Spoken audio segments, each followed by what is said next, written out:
overstepping. Come on, man. Man, listen, the GDs were so organized to the point where I'm just jumping right on into this one. North side nigga. I'm into it with the north side GDs. But if I go over south, I don't even know these niggas, right? And I can be talking to them and they'd be like, oh, you a Lord? Be like, yeah, I'm a Lord. They'd be like, oh, okay, man, where you from? I'm over north. Where they over north? Oh, I'm in the project. Oh, shit, you into it with folks in them, huh? Yeah, I think. There it go. There it go. They on my ass. You understand what I'm saying? Like, they didn't play, and not only that, man, I'm talking about, man, like, the GDs, bro, was applying real pressure. Listen to me, y'all. They was applying real pressure to motherfuckers, man. You understand? Where I'm from, I want to say in the early 90s, I ain't see no Bloods or Crips. I saw GDs. My mom even knows about the GDs, El Rukins, that kind of conversation. Wasn't no Bloods or Crips. Every few years or so, there's always a shift changing of the guards, depending on how power works. One thing I can say in the early 90s is, in my neighborhood, there was a lot of dope floating around. It was a lot of gang banging happening. Bloods, Crips, Vice Lords, GDs. They went by GD folks. Obviously, it's the same thing. You know, the Chicago right down the street. Michigan Ave is right there. Literally, Michigan Ave is right there for me. If you want to go anywhere where I'm at, you can. I'm in Metro Detroit, Canton right now. So you can go east and hit Detroit. It's like minutes away, so to speak. And then like you go the opposite way, you hitting Chicago. So around this area, it's a lot of Chicago gangs, so to speak. It's a lot of money gangs and Chicago gangs. We got the Bloods, we got Crips, but we got a lot of that though. Sometimes they have a big presence, sometimes it calms down, sometimes, you know, everything has this, like a pulsation kind of thing. Everything turns back around one way or another. Like say for instance, I grew up in a place where there was a whole lot of Bloods, and then I moved to another spot where it was nothing but Crips. This is nowhere near California. But what was there before that was the GDs and the Vice Lords, right? El Rukins, all of that. I don't know how the politics, I don't know the main politics at the time because I'm not from, I was a baby in that era, you know what I'm saying? So I really can't tell you how certain things went. I can only tell you that what he's saying is right. GDs, I don't even know where he's from. But where I'm from, like the GDs was already in the door, you know what I'm saying? Yeah. Understand what I'm saying? So we got to understand something. That's why the BDs and the GDs can't stand each other to this day because... Now, I didn't really I didn't really know what a BD was until probably about like 15 years ago. And somebody might say, well, this is the Midwest.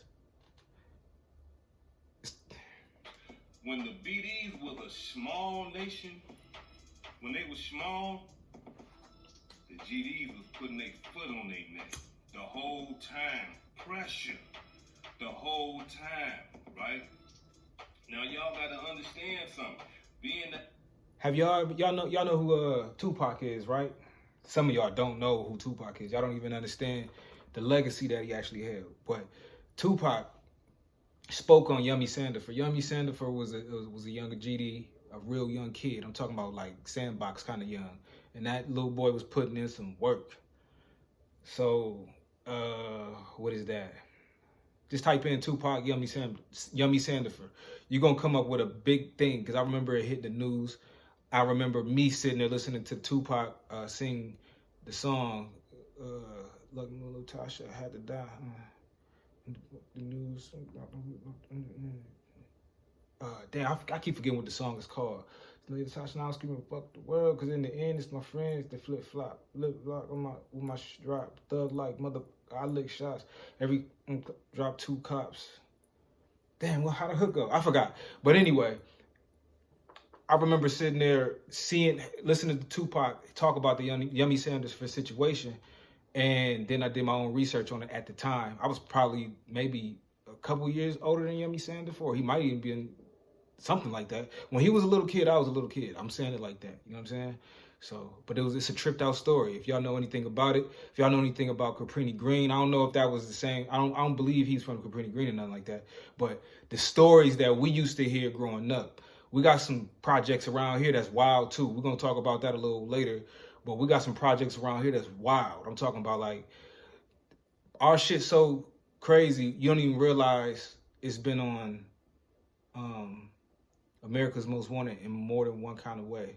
And a few, not America's Most Wanted, it's been there though, but American Gangster. Remember American Gangster? Our shit been on American Gangster from a few different angles. But we ain't nothing but just like everybody else neighborhood. The BDs was small. The BDs always was money getting niggas. They always was getting money. Not only that, the BDs was killers though. Listen to what I'm telling y'all. I'm giving y'all Chicago history. These niggas was killers. You must be from the Chicago. You must be. They put their work in. We call it the Shy. We call it the Go. Chirac. That's new as hell, but it's there. It's a name on top of the Shy. Again, my favorite rapper, evidently, is Twister. You know what I'm saying? As far as from the Midwest, I got other rappers everywhere, but two of my most influential rappers of all time, Tupac and Twister. A couple more added in there, but close to home, them two. You can hear me listening to them on a regular day basis till I got introduced to people like Jay-Z. They killing 2-3 motherfuckers at a time type shit. They wasn't playing, bro. And being that they were so small, they was organized. Better than the GDs. The GDs were so big, right? So this what the BDs did, y'all. Being that the BDs couldn't keep up with the GDs, this what they started doing. The BDs started flipping GDs. And what I mean by flipping in the Midwest, we mean the BDs started making motherfuckers from different gangs turn into BDs, right? And their main target was GDs, right? The BDs would go to areas or pockets of GDs where the GDs done neglected these members. They ain't over there supplying these niggas with no work or nothing like that. And the BDs will come through in nice cars, money, bitches, clothes, jewels, and would pay these niggas and flip the whole neighborhood to BD. Gang. And when they did this, and when they was doing this, he's speaking some real game right now, man. Remember that whole phrase, get down or lay down? I got a feeling that's that kind of concept over here, especially when you playing in the Midwest. The people the GDs that they was flipping to BDs had established a hate for the GDs, the gang that they were just in, right? And so what the BDs was doing is they kept flipping. Listen to me, y'all. The BDs is in the 90s was on a flipping spree. Anybody that's in Chicago know exactly what I'm talking about. Man, listen, they was flipping whole neighborhoods, right? Why? Because they had that motherfucking money and they had to work. They had to plug. So what the GDs tried to do, the GDs tried to go on the flipping spree, but it didn't work. The BDs is the masters at flipping motherfuckers. But the GDs, they wasn't good at flipping motherfuckers. Listen, the GDs tried to flip the prince of the Mickey Cobra Nation in Chicago. I was in Chicago when this shit was going down. Sheesh. Right? They tried to flip they did. Right? And what happened was they told the prince of the Mickey Cobra Nation, look, they flipped him, gave him money and everything, gave him a spot, and told him to flip all the Mickey Cobras, all the Cobras, to GD. This is what happened, y'all. Some of the Mickey Cobras went with the prince, and they flipped GD. With the real snakes, nuh-uh. They like, fuck that, nigga, we still snaking. They wasn't going. You understand what I'm saying? Them brothers on Princeton, they wasn't going. Them brothers out there in the Greens, they wasn't going. Them brothers out there on Raw Town, you understand what I'm saying? Day One going, you know what I mean? And a bunch of more other Mickey Codes. But a lot of them did flip. A lot of them flipped GD. A lot of them flipped Stone because they thought that the nation was over. But the real Cobras stayed true to the game. So when the GD seen that he couldn't flip all the Cobras, they turned on him. You see what I'm saying?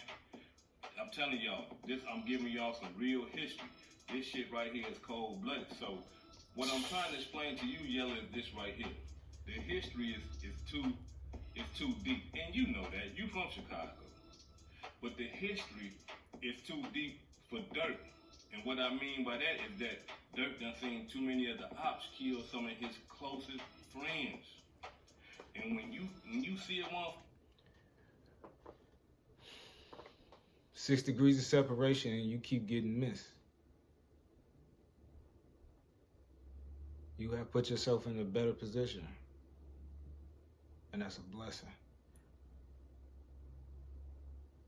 It's just crazy that your story has to be that, to where, you know, we all get a role in the story, but it's crazy. Your role is to be successful while you see that many suffering people, that many families tore, then you obviously become torn from it as well. Your op kill your friend and shit like that, and you right there, it do something to you, bro. Ain't no coming. Gun violence is a motherfucker, man. Sorry for cussing, but gun violence is a mug. We after the 10-minute mark, so it's all good. My father got shot in the face. My brother got shot a few times too. He got shot in the face as well. It's crazy. They both lost their eye. Yeah. Been back from that. They still alive.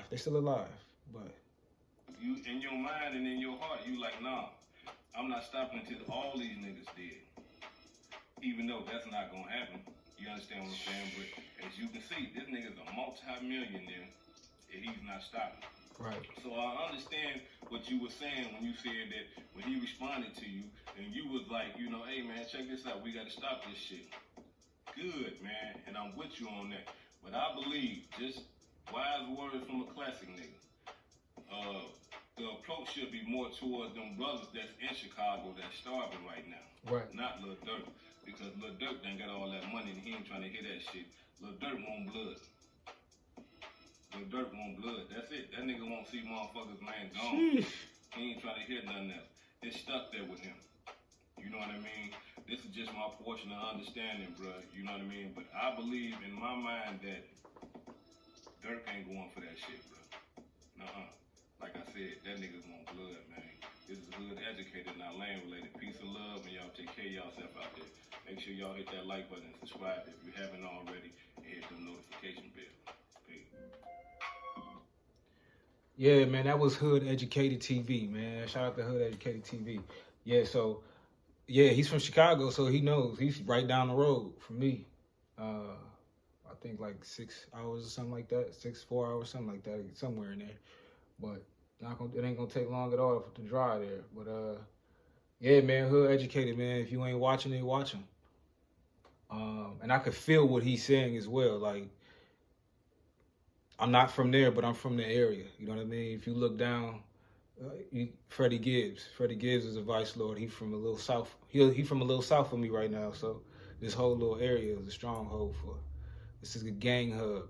That's where that originated. But this is a big old gang hub. Big time. Everybody stay safe.